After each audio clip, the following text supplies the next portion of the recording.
2 ದಿನಗಳ ಹಿಂದೆ ನಮ್ಮ ಹುಬ್ಬಳ್ಳಿ ಧಾರವಾಡ ನಗರ ಕಮಿಷನರೇಟ್ ವ್ಯಾಪ್ತಿಯ ವಿದ್ಯಾನಗರ ಪೊಲೀಸ್ ಠಾಣಾ ಸರ್ಹದ್ನಲ್ಲಿರೋ ಒಂದು ಲೇಔಟಲ್ಲಿ ಒಂದು ಘಟನೆ ನಡೆದಿತ್ತು. ಅದರಲ್ಲಿ 2 ವೀಲರ್ ಮತ್ತು ಕಾರ್, ಅದು ಔಡಿ ಕಾರ್ ಒಂದಕ್ಕೊಂದು ಎದುರ ಬದರ ಆಕ್ಸಿಡೆಂಟ್ ಆಗಿ ಅದರಲ್ಲಿ ನಮೀಶ್ ಅನ್ನೋಂಥ ಒಬ್ಬ 9ನೇ ಕ್ಲಾಸ್ ಓದ್ತಾ ಇದ್ದಂಥ ಹುಡುಗಂದು ಸಾವಾಗಿತ್ತು.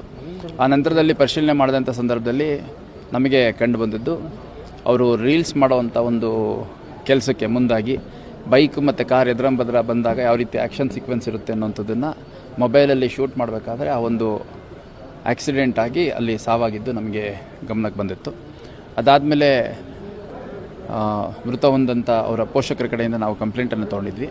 ಆ ಕಂಪ್ಲೇಂಟ್ ತೊಗೊಂಡು ನಾವು ತನಿಖೆ ಮಾಡಿದಂಥ ಸಂದರ್ಭದಲ್ಲಿ ಆ ಗಾಡಿಯನ್ನು ಓಡಿಸ್ತಾ ಇದ್ದಿದ್ದು ಸಂತೋಷ್ ನಾಗರಾಜ್ ರಾಯ್ಕರ್ ಅನ್ನುವಂಥ ಒಬ್ಬ 17 ವರ್ಷದ ಹುಡುಗ. ಆತ ಕೂಡ ಮೈನರ್ ಇದ್ದಾನೆ. ಮತ್ತು ಆ ಗಾಡಿ ಅವ್ರ ತಂದೆ ನಾಗರಾಜ್ ರಾಯ್ಕರ್ ಅನ್ನೋಂಥವ್ರಿಗೆ ಬಿಲಾಂಗ್ ಆಗುತ್ತೆ ಅನ್ನೋವಂಥದ್ದು.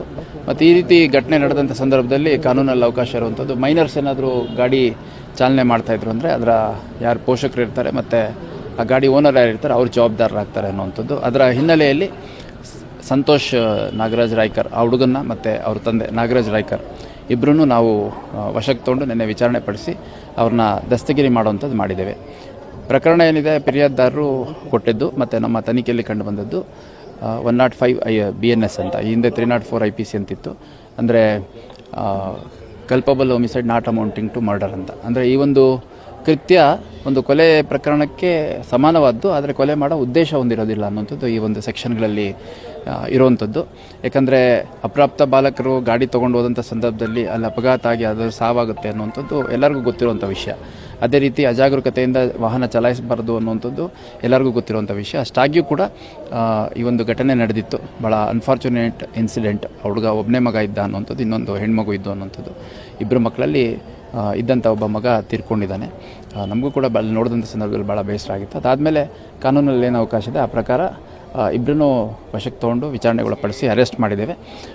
ನಾಗರಾಜ್ ರಾಯ್ಕರ್ ಏನಿದ್ದಾರೆ ಅವರಿಗೆ ಜುಡಿಷಿಯಲ್ ಕಸ್ಟಡಿ ಕೊಡಲಾಗುತ್ತೆ. ಮತ್ತು ಆ ಹುಡುಗ ಸಂತೋಷ್ ನಾಗರಾಜ್ ರಾಯ್ಕರ್ ಏನಿದ್ದಾನೆ ಅವನಿಗೆ ಜುವೆನೈಲ್ ಹೋಮ್ ಏನಿದೆ ಅಲ್ಲಿಗೆ ಕಳಿಸುವಂಥದ್ದಾಗುತ್ತೆ. ಉಳಿದ ಕಾನೂನು ಪ್ರಕ್ರಿಯೆ ಅವ್ರಿಗೆ ಅವಕಾಶ ಇದೆ.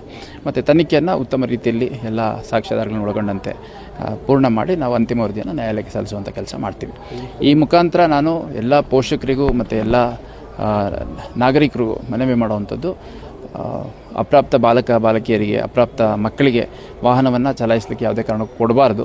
ಹಂಗೆ ಕೊಟ್ಟಂಥ ಸಂದರ್ಭದಲ್ಲಿ ಏನಾದರೂ ಅಪಘಾತ ಆಯಿತು ಅಥವಾ ಏನಾದರೂ ಬೇರೆ ರೀತಿ ಕೃತ್ಯಗಳು ನಡೆದಿತ್ತು ಅಂತಂದರೆ ಅಪ್ರಾಪ್ತ ಮಕ್ಕಳ ಜೊತೆಗೆ ಅವರ ಪೋಷಕರು, ಗಾಡಿ ಓನರ್ಗಳು ಎಲ್ಲರೂ ಜವಾಬ್ದಾರರಾಗ್ತಾರೆ. ಈಗ ಈ ಕೃತ್ಯದಲ್ಲಿ ಅವ್ರ ತಂದೆಯನ್ನು ಗಾಡೀಲಿ ಕುತ್ಕೊಂಡು ಓಡಿಸಿಲ್ಲ, ಬಟ್ ಗಾಡಿಯನ್ನು ಕೊಟ್ಟಿದ್ದು ಕೂಡ ತಪ್ಪು.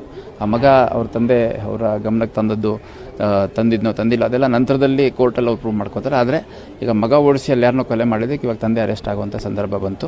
ಆ ಥರದ್ದು ಬರಬಾರ್ದು ಅಂತಂದರೆ ಎಲ್ಲರೂ ಜವಾಬ್ದಾರಿಯಿಂದ ಎಚ್ಚರಿಕೆಯಿಂದ ಇರಬೇಕು ಅಂತ ನಾನು ಕೇಳ್ಕೊಳ್ಳಿಕ್ಕೆ ಇಷ್ಟಪಡ್ತೀನಿ. ಅದೆಲ್ಲ ವೆರಿಫೈ ಮಾಡ್ತಾರೆ. ಈಗ ಏನಾಗುತ್ತೆ, ಇನ್ಶೂರೆನ್ಸ್ ಇದ್ದರೆ ಇನ್ಶೂರೆನ್ಸು ಕ್ಲೈಮ್ ಆಗುತ್ತೆ. ಇನ್ಶೂರೆನ್ಸ್ ಇಲ್ಲ ಅಂತಂದರೆ ಮತ್ತೆ ಯಾರು ಆರೋಪಿಗಳಿರ್ತಾರೆ ಅವರೇ ಕಟ್ಕೊಡೋವಂಥ ಸಂದರ್ಭ ಎದುರಾಗುತ್ತೆ. ಮತ್ತು ಇದರಲ್ಲಿ ಆ ಹುಡುಗನೂ ಬಾಲಕ, ಅವನು 15 ವರ್ಷದ ಹುಡುಗ. ಅವನು ಸ್ಕೂಟಿ ಅದೇನು ಒಂದು 2 ವೀಲರ್ ಓಡಿಸ್ತಾ ಇದ್ದ. ಅದನ್ನು ಓಡಿಸ್ಲಿಕ್ಕೆ ಅವನಿಗೆ ಯಾವುದೂ ಇದಿಲ್ಲ. ಅದು ಲೀಗಲ್ ರಿಕೋರ್ಸ್ ಏನಿದೆ ಅದನ್ನು ನ್ಯಾಯಾಲಯದಲ್ಲಿ ಆಗುತ್ತೆ. ನಮ್ಮದು ಏನಿದೆ ಸೂಕ್ತ ಕಲಂಗಳಡಿಯಲ್ಲಿ ಪ್ರಕರಣ ದಾಖಲು ಮಾಡಿಕೊಂಡು ಅವ್ರನ್ನ ದಸ್ತಗಿರಿ ಮಾಡುವಂಥದ್ದು ಅದು ಮಾಡಿದ್ದೇವೆ.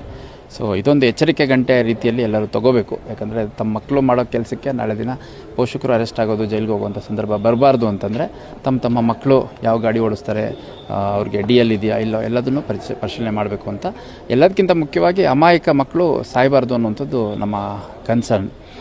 ಸೊ ಅದನ್ನೆಲ್ಲ ಅರ್ಥ ಮಾಡ್ಕೋತೀರಿ ಅಂತ ನಾನು ಅದರ ಓದ್ಕೋತೀನಿ.